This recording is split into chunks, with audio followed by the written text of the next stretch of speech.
um texto maravilhoso, nada acontece por acaso. Eu abri aqui mentalizando nossa reunião, e olha só o que apareceu do Evangelho segundo o Espiritismo. Ó. Capítulo 14, honrar teu pai e tua mãe. Quem não quiser, não acredite, mas eu juro que eu não escolhi abrir nele, imagina. 8. Parentesco corporal e parentesco espiritual. Ah, que delícia. Ó, parentesco corporal e parentesco espiritual, Evangelho capítulo 14, item 8. Os laços de sangue não estabelecem necessariamente os laços espirituais. O corpo procede do corpo, mas o espírito não procede do espírito, porque este existia antes da formação do corpo. O pai não gera o espírito do filho, apenas lhe fornece o envoltório corporal, mas deve ajudar no seu desenvolvimento intelectual e moral para fazê-lo progredir. Os espíritos que se encarnam numa mesma família, sobretudo como parentes próximos, são mais frequentemente espíritos simpáticos, ligados por relações anteriores, que se traduzem pela afeição durante a vida terrena. Mas pode ainda acontecer a esses espíritos que sejam completamente estranhos uns para os outros, separados por antipatias igualmente anteriores, que se traduzem também por seu antagonismo na Terra, a fim de lhe servir de prova.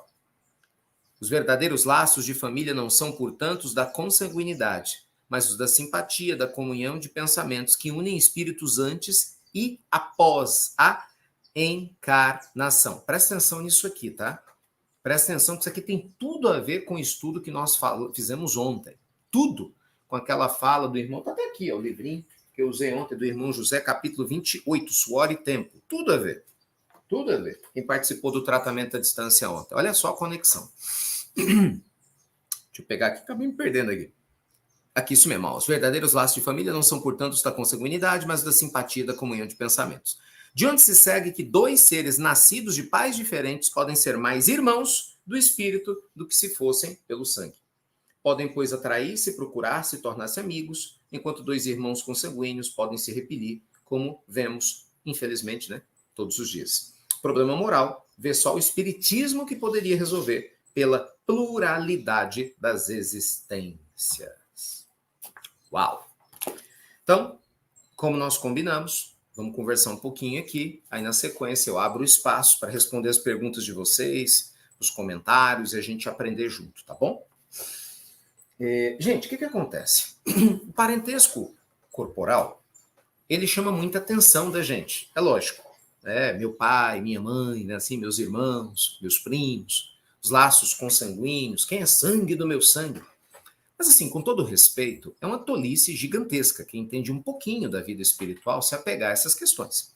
Porque a gente sabe que cada um de nós se atrai no campo da Terra com o objetivo de aprendermos uns com os outros.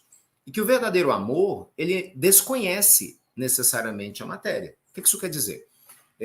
Não é porque eu tenho pessoas com meu sangue, abre aspas, que são pessoas que estão afins ao meu espírito. Tem nada a ver. Né? Você pode ter irmãos que não se dão bem, você tem pai que não suporta filho, filho que não suporta pai e mãe. Muito triste isso, né? Aliás, é por isso que estão encarnados na mesma família, para aprender a se amar. Eu falo que é um ninho, como é que é? Um ninho de gato lá, daí o povo lá brigando. Então, muitas vezes assim, ou uma ninhada, né, de qualquer espécie animal que começa a brigar uns com os outros, para a gente aprender a se amar. Não é? A fala do espírito de Emmanuel sobre a família é linda. A família é o cadinho reparador das nossas almas. É o buril, é o cisel para burilar os nossos espíritos, né? Aquele instrumento que o Urives usa para pegar o diamante bruto e né? Poli-lo para que ele possa brilhar bastante.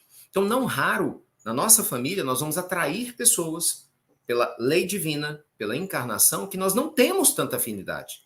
Entende? Por exemplo, você pode estar num casamento provacional. Aliás, a maioria dos relacionamentos afetivos são provacionais. Na Terra, no mundo de provas e expiações, infelizmente, é o que vigora. Então, assim, as pessoas se gostam, né? Não importa se a relação é heterossexual ou homossexual, não se trata disso. Os casais, muitas vezes, se gostam, mas a maioria ainda é em caráter provacional. O que é a prova? A lei divina une. Mas você vê que não é aquele amor leve, sereno, sábio, suave. Pelo contrário, não é à toa que a gente vê tanta briga, tanta discussão, tanta dificuldade uns com os outros, né? Muita gente fala, fiquei casado 50 anos, mas só Deus sabe os sapos que eu engoli, entendeu? Então, assim, ainda é exceção aqueles relacionamentos suaves, em que você está casado há muito tempo com alguém e é suave, entendeu? É leve. A gente chama de vibrações compensadas. Por quê? Porque são situações de espíritos que reencarnam, que têm a oportunidade de estarem juntos e vão se retroalimentando. Às vezes você vai ter isso com seus irmãos, né? Às vezes você pode ter um irmão ou uma irmã que você fala, meu Deus, coisa linda, né? A gente se dá super bem. Eu olho, ele já sabe o que eu penso, ela já sabe o que eu penso. Isso é maravilhoso, até porque hoje o seu irmão ou sua irmã pode ter sido sua mãe na vida passada, ou seu pai na vida passada. Então, de repente, ele e ela vêm com um sentimento de afeto por você tão grande que nem ele ou ela sabe explicar, mas às vezes é um sentimento de maternidade ou paternidade, só que agora no corpo, né, e numa condição social de ser irmão, mas que aquela afinidade está lá. E de repente você é tão grato por aquele irmão, aquela irmã. A gente vê muito isso nas famílias. Você fala assim, nossa, fulano de tal é como uma mãe para mim, não é isso? E nem sempre é o irmão ou a irmã mais velha. Eu conheço casos em que a pessoa de referência da família é o irmão do meio, ou a irmã mais jovem. Pode ter certeza que você tem vínculos aí de vidas passadas que as pessoas não lembram, mas o sentimento está ali. Então, o que o Evangelho está explicando para nós é que os laços do espírito, gente, eles são muito mais fortes do que os do corpo. Porque, às vezes, você sabe disso muito bem, nós podemos ter problemas grandes com a nossa família e você tem amigos maravilhosos, não é? Isso eu falo, graças a Deus. Isso eu falo assim, eu tenho pessoas incríveis, incríveis, incríveis, fora da família consanguínea, que eu tenho uma afinidade extremamente elevada, que me dá uma felicidade tão grande de estar perto. Eu falo isso aqui em casa, sempre. Quando a gente está junto, eu falo isso aqui. Nossa, poucas coisas hoje na vida, juro por Deus a vocês, me dão tanta alegria do que estar perto de pessoas que alimentam a minha alma. Essas pessoas não precisam falar nada, só delas estarem ali perto, nem elas sabem disso, só delas estarem ali perto, elas alimentam a minha alma. Eu acho engraçado, né? Porque o povo às vezes chega, nossa, Ricardo, é tão bom estar do seu lado, é tão bom. Eu só dou risada, né? Eu falei, mal sabe você que o bom é pra mim. Isso é gostoso demais. Então você pode ter isso com o vizinho, com a vizinha. Às vezes você pode ter uma afinidade espiritual dessa com alguém que está do outro lado do horizonte. Vou te dar um exemplo. Vocês conhecem uma história linda? A história de Dona Ivone do Amaral Pereira, uma das maiores médiums, né, dos últimos 100 anos que nós tivemos aqui no Brasil. E Dona Ivone, ela teve um caso maravilhoso de um grande amor de um homem que ela nunca conheceu. Ele reencarnou na Polônia. Era uma afinidade espiritual de um dos espíritos amigos que a protegeu quando ela reencarnou. E aí, mais ou menos, quando ela tinha 40 anos, esse espírito que a acompanhou durante esse período reencarnou na Polônia. E ela no Brasil. E eles tinham uma afinidade absurda juntos. E por causa do Esperanto, eles começaram a se afinizar. Só que Dona Ivone era muito mais velha. Dona Ivone sempre foi uma mulher muito pobre, né? E a prova dela nessa última existência foi não ter família. Então eles começaram a se corresponder, meio que se apaixonaram, nunca se viram. A história é linda, ela conta, nunca se viram. Ele uma vez veio ao Brasil, procurou Dona Ivone, mas ela não deu conta. Ele era muito mais novo do que ela, e teve uns desencontros. Então, na matéria, eles nunca se viram. Mas veja só, as afinidades espirituais tão grandes. Na época não tinha rede social, não tinha celular, não tinha nada disso. Era só carta. E ainda assim, estava lá, entendeu? A alma com a vibração compensada. Então, você pode ter isso com um amigo, você pode ter isso com uma amiga, você pode ter isso com uma pessoa. Entende, gente? Então, é muito importante a gente compreender o seguinte. Vamos lá. Qual é a conclusão rápida que nós chegamos aqui? Quando pessoas cruzam o seu caminho, e elas estão no time das vibrações compensadas, das afinidades, agradeça a Deus que é um presente que não tem tamanho. Ponto. Você cruza o caminho da pessoa e você alimenta a alma dela, e ela cruza o teu caminho e alimenta a sua alma. É o que eu acredito que acontece com a gente aqui. Pelo menos essa é a minha sensação, né? Quando eu falo que nós temos uma família, é assim que eu sinto. E é uma família espiritual. Se você se identifica com as coisas que nós falamos, né, com os projetos que nós temos, com a proposta da espiritualidade, é porque o seu coração está vinculado. Ninguém é obrigado a estar aqui, você concorda? Nem eu sou obrigado a estar aqui. Cada um está aqui pelo que o coração pede. Não é porque a gente, não estou aqui por Jesus só. Não é só por Jesus, porque você podia estar lendo a Bíblia na sua casa, lendo o Evangelho. Por Jesus não precisava estar aqui. Você podia estar numa igreja agora fazendo qualquer outra coisa, numa casa espírita. Mas por algum motivo, você quer estar com Jesus, mas aqui. É o meu caso. Eu podia estar meditando, podia estar andando, podia fazer 1001 coisas. E eu ia estar com Jesus. Mas hoje eu quero me sentir com Jesus, com vocês.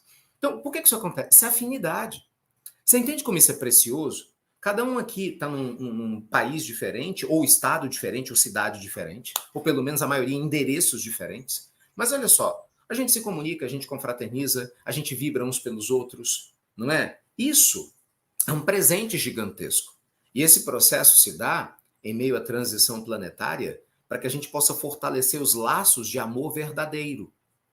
Percebe? Então eu sei que muitos de vocês têm problemas graves com a família de origem. Eu sei disso. Sabe? Problema com o marido, que é complicado, com a esposa, com o filho, que dá uma trabalheira danada, sabe? Com neto, neta, vizinho, vizinha.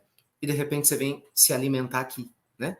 Ou vai se alimentar em outros grupos que você se sinta em paz. Então, veja bem, esses grupos de afinidade, Deus permite que eles existam para que a gente se alimente, para que a gente possa compartilhar esse amor com os grupos de falta de afinidade.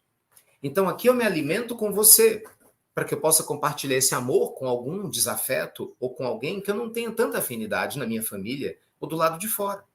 A ideia não é você simplesmente virar as costas para aquele familiar difícil. Não. Sabe, mas fulano de tal não ajuda, Ricardo, Beltrano é difícil, eu sei. Mas esquece ele ou ela sobre esse aspecto. Doe você, da forma como for possível, você está entendendo? Às vezes seu marido é injusto para danar, não vai te reconhecer, sua esposa não te valoriza, seus pais, não tem problema. Você quer estar ali? Você ama seu marido, sua esposa? Né? Mesmo que doa, que sofra, mas você ama. Você ama seus filhos que são ingratos com você? Ore por eles. Seja luz no meio daquela ignorância toda. Lembra, Mohandas Karamchand Gandhi, nosso inesquecível Mahatma Gandhi, dizia: o amor de um é capaz de neutralizar o ódio de milhões. E Gandhi falava isso relembrando Jesus. E ele próprio, né? E ele próprio. Então, seja você a flor de lótus no meio do pântano, em muitos lugares que estivermos. Eu espero que você não tenha pântanos ao seu redor, metaforicamente falando, né? Às vezes, mas a vida real, gente, bora lá, vida real, nós estamos no planeta Terra. Então, muitas vezes você vai ter um pântano na tua casa, quer dizer, você vai a família, um rolo danado. Então, seja flor de lótus. Entendeu? Ah, não, de repente o pântano é o teu casamento hoje, não tá legal? Seja sua flor de lótus. Às vezes o seu pântano está no seu trabalho, você precisa trabalhar naquele lugar, aquele ambiente é ruim, o povo fofoca, fala besteira e tal, seja você a flor de lótus. O que é ser essa flor de lótus? É você se conectar com o seu eu divino, entendeu? É você semear luz, compartilhar paz por onde você passar. Isso faz uma diferença, né, gente? Muito grande.